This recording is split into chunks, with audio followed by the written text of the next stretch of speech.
Hey everybody, this is Perch, and here's kind of a crazy idea. Now, I just want to preface this by saying I think every part of this is ludicrous and dumb, and it offends my general sensibilities of people should work and give a shit about what they do and everything else. So keep in mind that I think this is all insane. But just speculating here, this might be a solution to some of the the publishers' issues that they've been having. So again, I want to stress: please don't come in like that. Like, how could you ever suggest this? I'm suggesting it because it might be crazy enough to work. But for the record, I hate it. I hate all of it. Okay, so here you go. So you've heard me do videos in the past about how creators don't have access to numbers. In fact, a lot of people in the publisher don't. Generally, those things are kept kind of secret and hidden, and generally I've come at it from a perspective of I think it's helpful to kind of know where sales are going. I think it's good when you manage your business. I think that any reasonable person, if I was in that position, I'd want to know how I was doing. I'd be very interested in that. As a fan, and a retailer, I want to know how things are going so I can plan my business accordingly. These are all kind of old person business thoughts, dad thoughts, if you will. But there may be a different reason why sharing the numbers are helpful, and it's this. So if I presume for a moment that comic publishers do not have the money to properly pay their talent and they're looking to go cheaper and cheaper. I have a writer friend who turned down a gig at Marvel. They were offering $45 a page to write this comic. $45 a page. Is that nuts? I think that is nuts. One of the things that Disney has done for a long time, and presumably Marvel as well, is basically been the idea of like, but we'll give you exposure. And I know some of the smaller companies have done the same because they know the game. The game is, hey, but if you write for us and you get a published book out, then you're more likely to get a job at one of the bigger companies that actually will pay you because they require work. Now there's a terrible catch-22 in there where indie companies will say, well, we only want to hire people who've got Big Two experience, and the Big Two say we only want to hire people who've got some published books on their hands. And basically, if you're coming into this space new, the answer is, you're fucked. You got nothing. But anyway, regardless of all that, a pretty big deal. If we're assuming the publishers want to pay people less, their desire is to drive down their costs. And fair.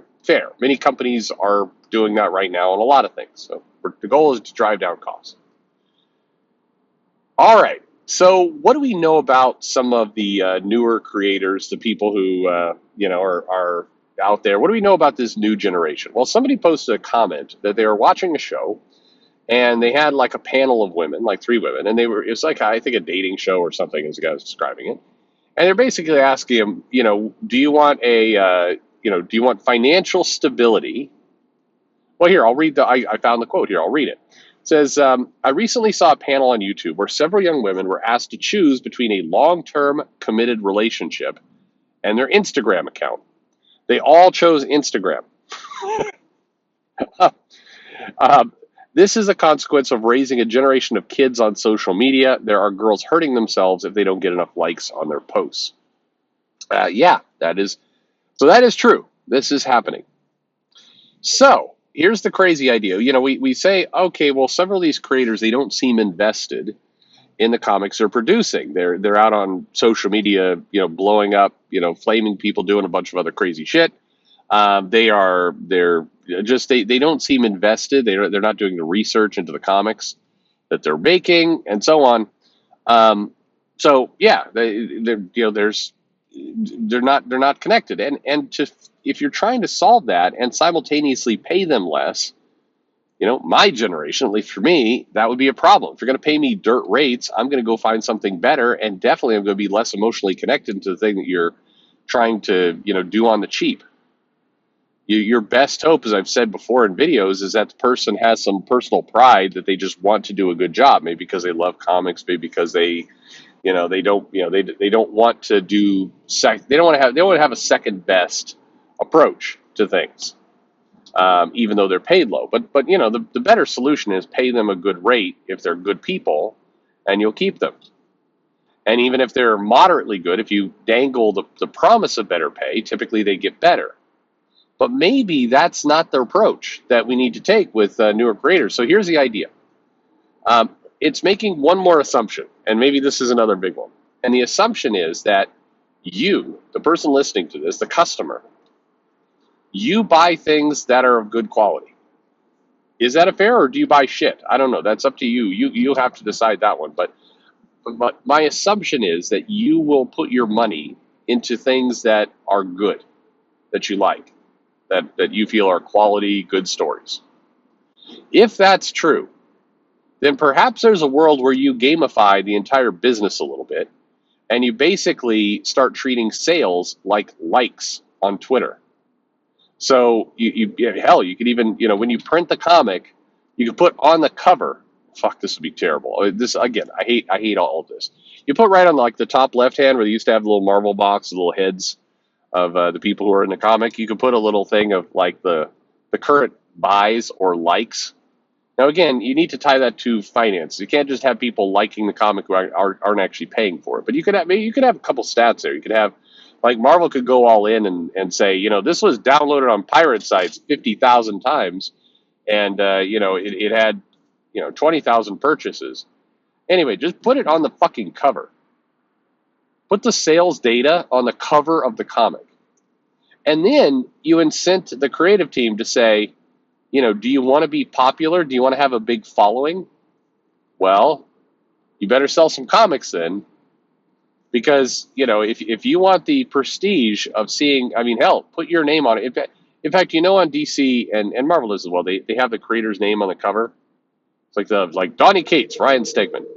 Underneath Donny Cates' name, they could put the amount of, like McDonald's does with burgers. 10 million copies sold, Donny Cates. And just publish it. Everyone sees it. It's on the fucking cover. And then you kind of turn around and not shame the creators a little bit, but basically say, yeah, if you want to get your numbers up, you better sell some comics. This is absurd. I guarantee you there's going to be a generational response to this video that's going to be knee-jerk vomit reaction, or a bunch of people like, yeah, that's actually a pretty good idea. But if your goal is to say, let's say you've got some, I don't know, pick somebody who's a lunatic, or let's pick a fictional person. Let's say you got, Bill over here, who every single day kind of, trolls. Fuck fictional people. Let's say you got Mark Brooks. So you got Mark Brooks, and he's doing covers, and he's a good artist. But, if you're Marvel, you also have this problem that, he causes headaches for you by, going on weird ranting screes on Twitter. So what you do is you say, well, look, we're going to start publishing how many copies of your cover sold. We're going to start giving you that stat. And so, if you keep your numbers up, and it's not just, maybe the McDonald's burger sold is a bad idea, because then you could get somebody who gets famous and turns into an asshole, and the numbers stop growing, but you still have that big original number. So maybe you got to, like, in the last month, like, chart the career. Hell, just put that stuff up there, but make it so that your popularity is more publicly disclosed. And then you basically gamify it a little bit. You're like, hey, do you want to be comic book famous? Over 1 million sold. We'll give you a little badge. We'll give you a green check mark if you sell a certain volume of comics every month. And if you if you can't get to that, like, if you're farting around on Twitter all day, and you're not putting in good scripts, not hustling, not doing marketing. This is horribly evil, because corporations could use this to basically push all of their marketing and promotion off to the creators. They basically could say, you guys pimp your own stuff, because if you do, you get better social cred of being popular as a creator, and it's all very terrible. But yeah, why not just put this social number under there, and then you basically get to start talking to the creators of, like, if you fucked around less and were less of an asshole, your social number would go over. One of the things that publishers, and believe it or not, this does happen. Publishers don't love a lot of their creators, blowing up Twitter. They don't love it. it generally causes them headaches. Now, by and large, they ignore it, but it does cause. By the way, this idea for editors as well. Oh, I'm sorry, Alana Smith, your social score is lower. Your popularity. I mean, maybe you should get off Twitter. I mean, it depends. Now some creators will go, I'd rather have the Twitter social cred than the comic book social cred. But I think the comic book social cred is actually a little bit more powerful than you might think, because there is value in a lot of people's minds, particularly people who go into this field, of having something printed. And if you had something, I mean, you can run an interesting game to go, well, the social score can be manipulated. I mean, hell, if you really want to be kind of evil about it, you could go, Elon Musk, he could reset your likes. I mean, he could take away all your followers. He could ban you. You see him doing that. Elon could just wipe out all your social cred with a push of a button. But over here at Marvel, we're going to put your popularity score, right there on the front of the comic. It's going to be printed in ink. So, even if we get a new owner, even if we can't erase it because it's out in the world it's physically out in the world. It's yours forever. Your social score is it's permanent. It's way better than some of this other shit. I mean, hell, Meta is losing money like crazy. Instagram could just go away and then you're starting all over again. I'm like with MySpace. You don't want to wind up like MySpace, do you? So anyway, I think I could sell this. But anyway, so you start doing this, and I think it would be an interesting social experiment. Like I said, I guarantee you there would be some creators who would buckle down and just put their best work out there and take lower money as a result, because they want the popularity of getting that social score up. Anyway, this is a half-baked crazy idea. It's just crazy enough to work. Anyway, like I said at the beginning, I hate it. But let me know your thoughts.